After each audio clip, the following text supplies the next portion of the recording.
என்னன்றி கொன்றார்க்கும் உயுண்டாம் உயுள்ளை செய்நன்றி கொன்ற மகற்கு அபிதம் பிதாஹே. அதாவது வாழ் உனக்கு மெசேஜ் பண்ணலன்னா அதை நினச்சி நீ வருத்தப்படாத. 2 நாளைக்கு மேலே வாழ்கிட்ட உனக்கு மெசேஜ் வரலனா அதுவே ஒரு மெசேஜ் தான். புத்தா உன்னை பார்த்தா ரொம்ப நல்லவனா தெரியுது. அதனால் முடிஞ்ச வரைக்கும் அடுத்தவங்களுக்கு நல்லது சொல்லி பழகுங்க. ஆக 4 பேருக்கு நல்லது சொல்லி அவங்களுக்கு நல்வழிப்படுத்துங்க. நீங்கள் ஒரு ஆளுக்கு பண்ணுற உபதேசம் அவன் வாழ்க்கையை அப்படியே புரட்டி போட்டுறணும். எங்கே நான் கூறியது போல் ஒருவருக்கு உபதேசம் செய்து அவன் வாழ்க்கையை மாற்றி வாருங்கள், பார்க்கலாம். சென்று வாருங்கள் புத்தர்களே. ஓம் கார்த்தியாயினி நமக.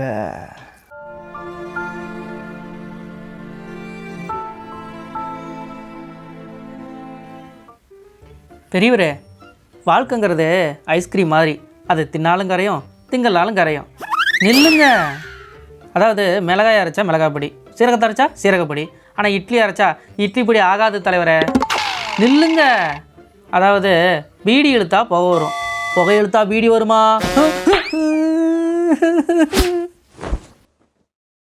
நீ என்னை ஏற்றுக்கொண்டால் கண்ணில் உன்னை காட்டு, நீ மட்டும் இல்லை என்றால் நேசிக்காத காற்று. சாமி சாமி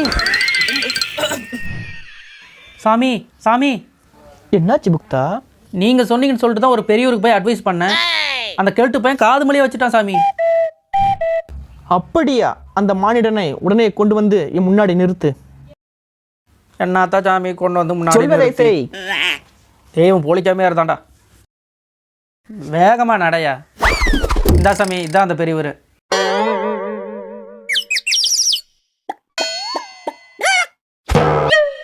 புத்தா வந்து இங்கே அமருங்கள்.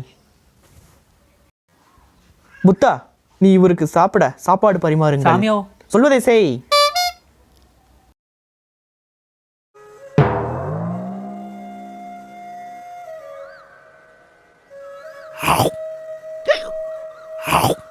மெதுவாக மெதுவாக சாப்பிடுங்களா புக்தா. பொறுமை பொறுமை.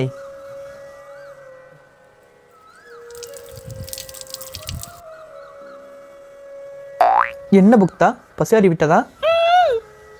சென்று வாருங்கள்.